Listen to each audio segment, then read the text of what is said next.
This is the spare room. Organised chaos. Actually, there's nothing that organised about it at the moment, but I have a plan. I'd like to have it as a studio for painting. A studio is a space for developing work, making work, thinking, experimenting, evolution, writing. It's an arena. A space is I won't get ahead of myself for now. It is still a spare room, a space for creativity. There is also a space for drying laundry, and I mustn't get paint on the carpet. That's it. Stop. Go back. Start again. Start again. That's it. Go back. Start again. This is a photo of a spare room. It's a ramshackle room, but it has potential. It's chaotic, but I believe it's a chaos that can be tamed. A studio. Thinking, drawing and painting. That's it. Stop. Go back. Start again. This is a photo of a spare room. A room that functions, shall we say, in laundry. And it will continue to do so even when I convert it into a creative arena space, because space is scarce. As a result, this room will have a dual function for the domestic and the creative. I mustn't get paint on the carpets either, or allow paint toxins to circulate. I will have to adapt my painting practice, the practice that I was honing from my previous studio. There will be no households or spray paint in this spare room. As you can see, there's a bass guitar in the corner. I will be playing and recording music in this space too. That seems a lot going on in such a small space. Chaotic perhaps, but I will have to keep a calm head to attain worthwhile work, a productive process. I hear the strong winds blowing at the trees outside as I write, like waves on the rocky shores. Perhaps this poky spare room upstairs with its laundry and painting paraphernalia is like a rustic old boat out at sea, and it's up to me to get it safely to its destination, painting a way to shore, to new future islands where there might be other boats, bigger boats perhaps. Am I going to need a bigger boat? Luckily, I got some maps too, like paper scraps, decipherable, scraps to draw from, reassemble, pointers, maps retained from previous journeys, experience, other destinations, preserved in notebooks and sketchbooks. These are remnants from a previous studio.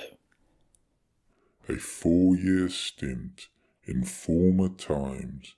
Most work was experimental, unsuccessful work, but it was all leading somewhere. It was a matter of trial and error, pushing forward.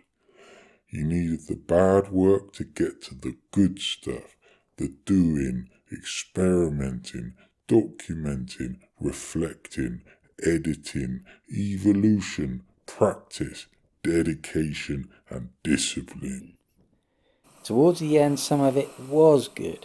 As a result of a more refined process, a craft being honed, I had reached a point where I could look from a high vista, peer down and say, I've really come some way here. Though still conscious of the high peaks above, looking up, seeing there was still a long, long way to go. Then we relocated. The studio was evolving too. The building's future was signed away from creative hub to residential flats. It was a matter of weeks. I got the whole lot into a van before the big official lockdown in March. It is all in storage now. Paintings stacked in a unit on the side of a hill. And now here I am, in a chocolate box 17th century terrace cottage with a communal garden surrounded by nature, and I have a spare room. For that I am thankful. This is a photo of a fox. This is a photo of a painting of a fox. It's contrived, lazy. A poor result. There's no dialogue here because painting is a two-way thing, an exchange between the artist and the canvas and the viewer. Painting is a three-way thing. This is a photo of a painting of a fox, a lazy fox. I'm painting over. This is my fantasy football team. Twitter feed, Facebook page, Football Index. Distractions. Yes, distractions. In moderation, please. Try not to get waylaid. Fox. Maybe it does speak to me. I mean, it's a start. I haven't been face to face with a canvas for some time. It's a starting point, at least. It's enough to make some inroads. Something is better than nothing. A springboard, perhaps, albeit a belly flop into the sea. I had better start swimming.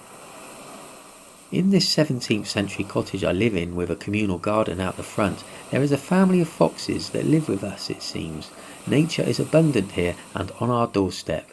That was probably what drew me to draw a fox shape in big silver pen, to record a moment in time. Foxes are prevalent here, so my instinct was to draw them. They seem symbolic somehow. I wrote a song too that features a fox whilst here. This is it. Here goes. A slow, quiet start, but bear with it.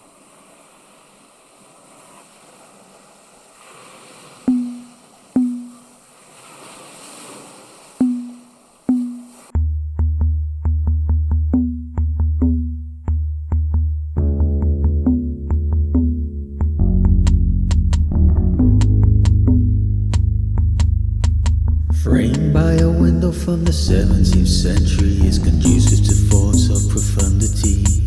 Like life happens when you're busy making plans, or it's not the end goal, it's the journey.